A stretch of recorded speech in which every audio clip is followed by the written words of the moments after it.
Hey, what's up, you guys? We're Ron and Don, and today we're going to be talking about Nothing Nowhere's newest album, Ruiner. Yes, Nothing Nowhere, Ruiner's second album after his first Reaper, which came out in 2017. I listened to that before I listened to this one. A couple differences. Beats in the first one were a lot more prominent. They were louder. They were heavier. The lyrics weren't as sad.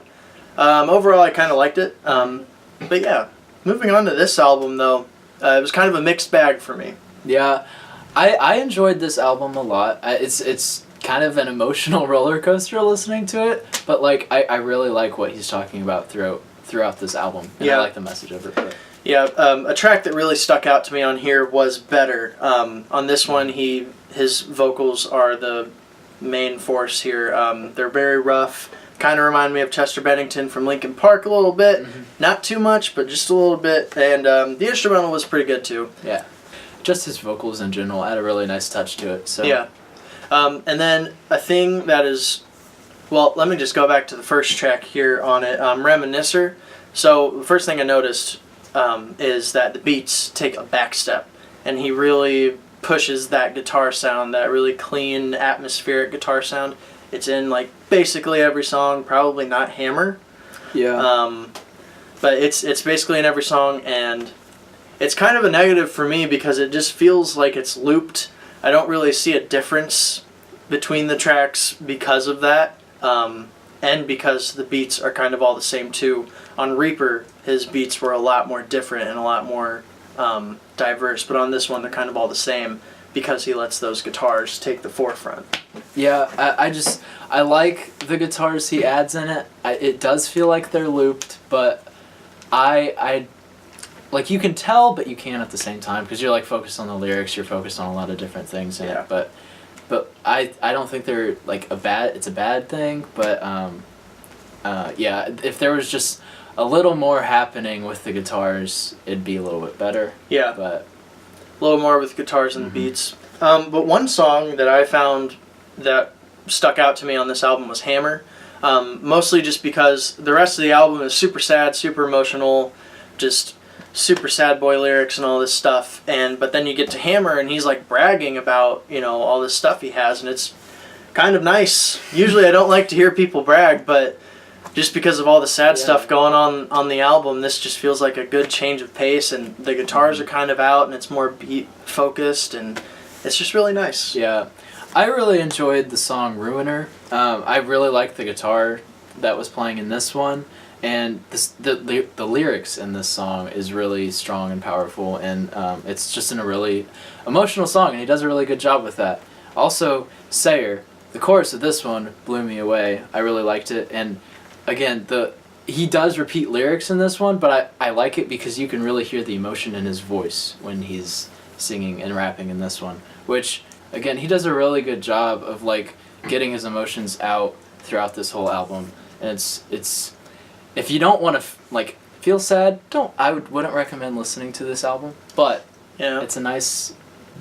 It's a sad album. Yeah, it's a sad album. And another one where I found the lyrics to be powerful is Vacant. Mm-hmm. The lyrics and the instrumental and the vocals were really solid on this track for me. It was really catchy too. Overall, Evan, what did you like most about the album?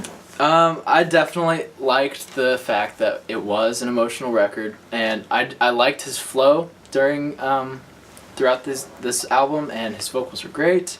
His lyrics are really nice, and just overall his songs were pretty catchy. Yeah. I found the vocals to be pretty powerful. They were pretty solid. Sometimes the instrumentals really clicked for me, like on Vacant and Hammer. And the beats were mixed well, even though there wasn't much variety with the beats. It was just kind of all the same tempo. And then, some of the songs were pretty catchy too.